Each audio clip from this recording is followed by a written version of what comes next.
Kejaksaan Negeri Manado yang dipimpin oleh Mariono SH.MH kembali mengingatkan kepada 40 anggota DPRD Kota Manado periode 2014-2019 terkait dugaan korupsi dana tunjangan perumahan dan tunjangan transportasi. Penyidikan kasus tersebut masih tetap berjalan. Mariono menegaskan bahwa usai pelantikan wali kota dan gubernur, penyidikan akan dipercepat lagi.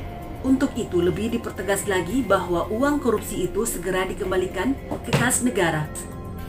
Seperti diketahui sampai saat ini hanya 500 juta yang dikembalikan dari dana sebanyak 6,3 miliar. Penyidikan kasus dugaan korupsi dana tunjangan perumahan dan tunjangan transportasi anggota dan ketua DPRD Kota Manado sempat terhenti karena adanya ajang pilkada serentak. Usai pelantikan wali kota dan gubernur terpilih, penyidikan akan lebih cepat lagi. Mengingat rentang waktu selama masa pilkada, tidak ada penyetoran uang ke kas negara.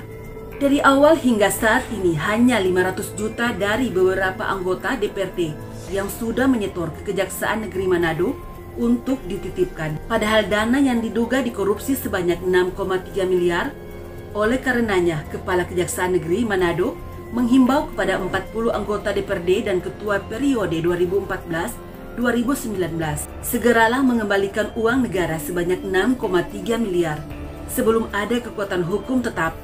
Bila tidak, akan disita semua harta benda kepemilikan yang bersangkutan. Jadi terkait dengan penyidikan dugaan tindak pidana korupsi pada tunjangan perumahan dan tunjangan transportasi pimpinan anggota dewan DPRD Kota Manado periode 2014-2019 kami beratukan kepada halayak Kota Manado bahwa penyidikan tersebut masih tetap berjalan, namun sementara pending karena kami sesuai dengan petunjuk pimpinan supaya kelihatan netral kami pending sampai nanti ada dilantik kepala daerah yang baru.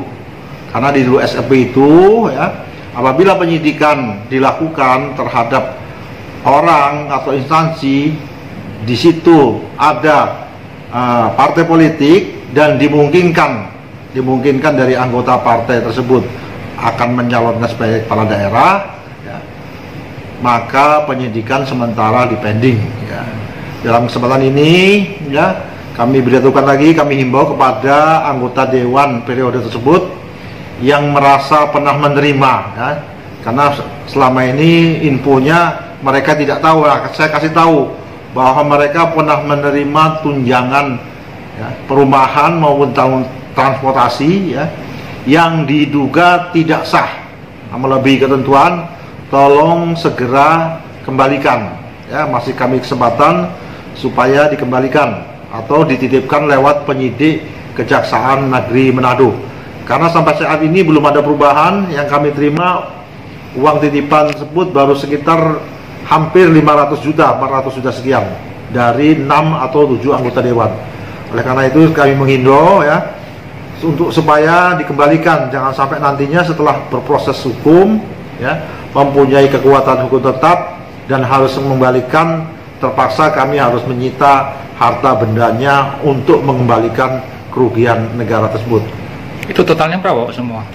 Semuanya kalau kami total itu 6,3 miliar dari sekitar 40 anggota dewan, itu kerugian diduga 6,3 miliar. Pastinya kami sudah bersurat ke BPKP untuk dilakukan audit. Sementara kawan-kawan BPKP sedang berjalan hitungan penyidik kami kerugian sekitar 6,3 miliar sampai 8 miliar. Tim Liputan Berita TV Manado.